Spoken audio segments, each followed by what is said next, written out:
In the last episode, we talked about the importance of oil and how the world discovered it, and we talked about which oil transport methods are the most dangerous in the world.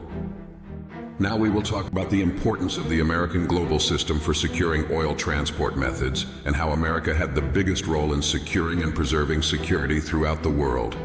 Let's go. Welcome to the new era of video creation with HN. Simply type your script to get started.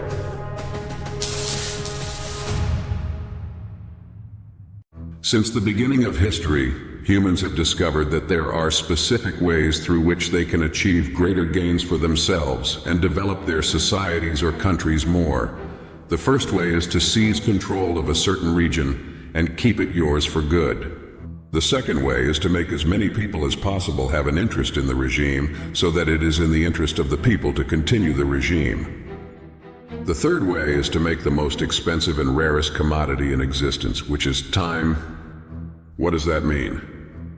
In the late 18th century, Britain was the largest in the field and the father of the region in the spinning and weaving industries because they were able to develop spinning and weaving machines significantly. But these machines had a problem in that they were dangerous, meaning that the person working on them had to keep his eyes closed and his eyes in the middle of his head while he was working so that the machine would not eat his fingers, and also for the quality of the production. So where is the problem? The problem is that in Britain it is dark most of the time. For example, in London, starting in the middle of December, the day is only 8 hours long and the rest of the day is dark. Of course, the workers in the spinning mills will not be able to work except during the day because they have to see well how they will work in the dark. So why don't they light something to light it up? It is not possible because in cotton and spinning mills, fire is dangerous because it could catch onto the cotton and set the whole thing on fire. The dust and exhaust fumes will dirty the yarn and affect the quality of production.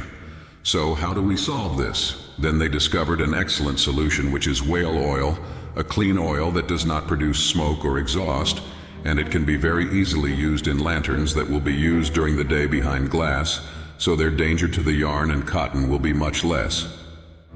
Thus, people discovered something very strange, which is that they can work more than 8 hours a day. They no longer need sunlight. They can work at night normally with the lighting of these lanterns, and suddenly the workday doubled. Instead of 8 hours, it became 16 hours, 2 shifts, for example. So production doubled, and the invention of whale oil lanterns spread. They were no longer limited to spinning factories, but all people started using them. Then the Industrial Revolution came to Europe, providing people with a greater surplus of food, so they could spread out over larger areas of land. So they needed more whale oil to light their homes and new facilities. Whale oil was not only used for lighting. We are talking about an industry, meaning there are machines, and these machines have many parts with time and use.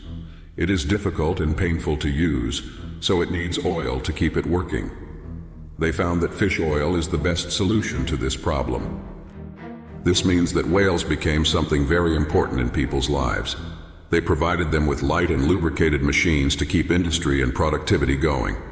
Also, their meat is something very delicious.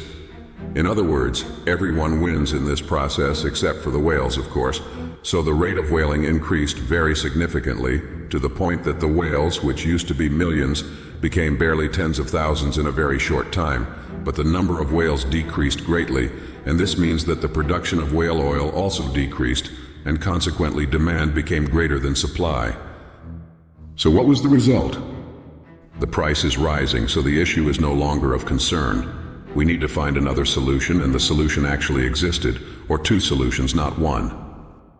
I mean, the first is coal, but its extraction involves many risks, the most famous of which is methane gas or natural gas, because while the workers were working very hard, they could break a place where there was a gas reserve, so the gas would come out and fill the mine, and the result would be either the workers dying of suffocation or the mine would explode because the fire in the workers' lighting lanterns would catch it. But despite all these risks, we have something that explodes, meaning the fire catches it, so there must be a solution that would enable us to benefit from it for lighting and heating. They actually find ways to benefit from natural gas despite all the risks of extracting it.